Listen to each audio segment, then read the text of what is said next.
CIA के पास 21,000 employees है। KGB के पास था एक पूरा देश। मोसाद को दुनिया की सबसे खतरनाक इंटेलिजेंस एजेंसी माना जाता है।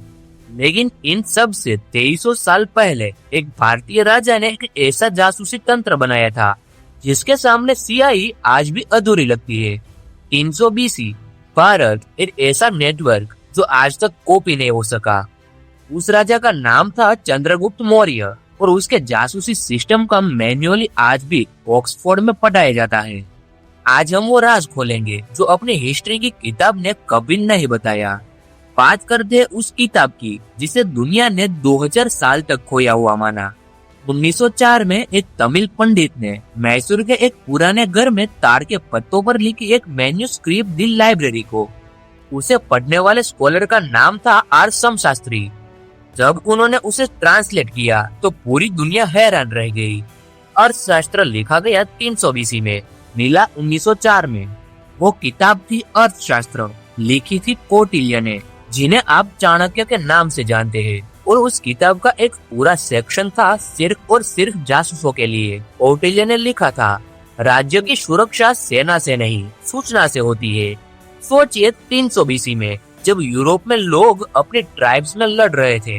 अब आते उस हिस्से पर जो आपको जेन्युइनली शॉक करेगा। चंद्रगुप्त के जासूस रैंडमली काम करते थे। उनका एक स्ट्रक्चर्ड सिस्टम था। अर्थशास्त्र में कौटिल्य ने जासूसों को 2 मेन ग्रुप्स में बांटा, संस्था और संचार। संस्था जासूस एक जगह फिक्स रहते थे। दुकानदार, पुजारी, व्यापारी, भिखारी, हर वो इंसान जो एक जगह पर बैठकर सब देख सके।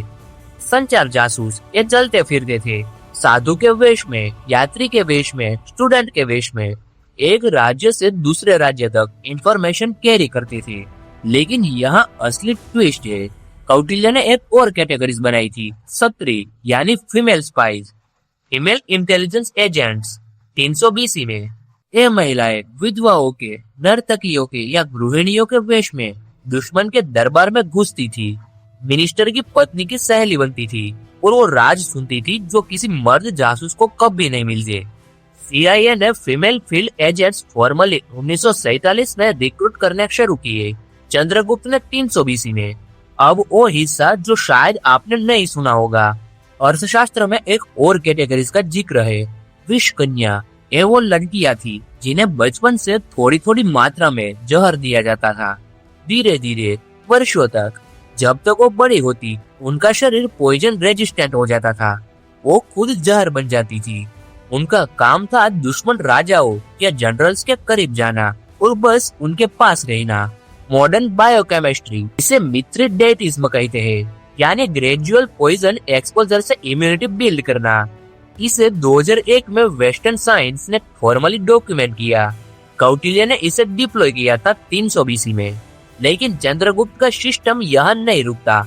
एक सवाल, अगर आपके जासूस खुद डबल एजेंट बन जाए, अगर दुश्मन ने आपके ही आदमी को खरीद लिया? कौटिल्य के पास इसका जवाब था, काउंटर इंटेलिजेंस, जासूसों की जासूसी। उन्होंने एक रूल बनाया, हर जासूस की जानकारी 3 अलग सोर्सेस से वेरीफाई होगी। एक जासूस की रिपोर्ट काफी नहीं, 3 इंडिपेंडेंट सोर्सेस कंफर्म करे तब माना जाएगा। सीआईए इसे आज कोरोबोरेशन प्रिंसिपल कहती है। यह कोल्ड वॉर के बाद फॉर्मली डेवलप हुआ। अर्थशास्त्र में यह रूल 2300 साल पहले लिखा हुआ है। और इससे भी आगे कौटिल्य ने लिखा, अपने जासूसों को टेस्ट करते रहो, मिनिस्टर को फेक ब्राइब्स दो, देखो कौन रिपोर्ट करता है। Integrated testing of officials, FBI ने इसे 1970 में शुरू किया, कौटिल्य ने 300 बीसी में। अब बात करते हैं स्केल की। चंद्रगुप्त का साम्राज्य 4 मिलियन स्क्वायर किलोमीटर में फैला था। अफगानिस्तान से लेकर बांग्लादेश तक, कश्मीर से लेकर कर्नाटक तक।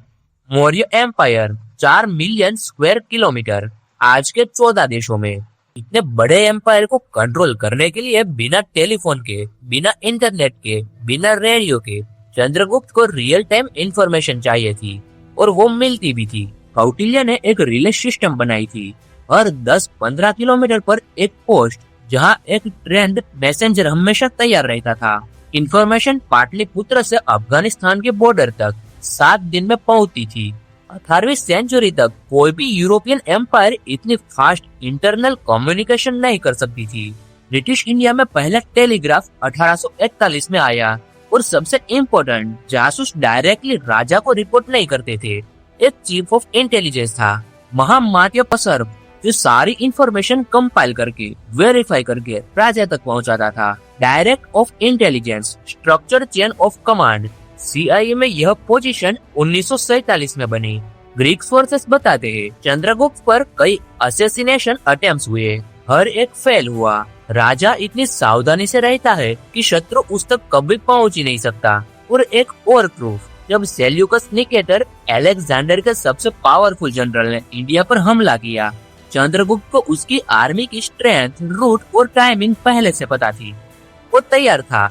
सेल्यूकस हारा और इंटेलिजेंस से एक युद्ध जीता बिना युद्ध के। सोचिए एक बार, 300 BC में जब यूरोप में जूलियस सीजर का जन्म भी नहीं हुआ था, एक भारतीय राजा के पास था structured intelligence network, female field agents, counter intelligence protocols, integrity testing of officials, relay communication system, classified information hierarchy, assassination prevention protocols. यह सब CIA ने 20वीं सेंचुरी में इवेंट किया। कौटिल्य ने 2300 साल पहले लिख दिया था। तो सवाल यह नहीं कि चंद्रगुप्त CIA से आगे था, सवाल यह है CIA ने इतना टाइम क्यों लिया। अगर आप चाहते हैं कि ऐसी और अनटोल्ड इंडियन हिस्ट्री आप तक पहुंचे, तो चैनल को सब्सक्राइब करें और इस वीडियो को उस दोस्त को भेजें जो सोचता है भारत का इतिहास बोरिंग है। कमेंट करें कौटिल्य की किस टेक्निक ने आपको सबसे ज्यादा झोंकाया।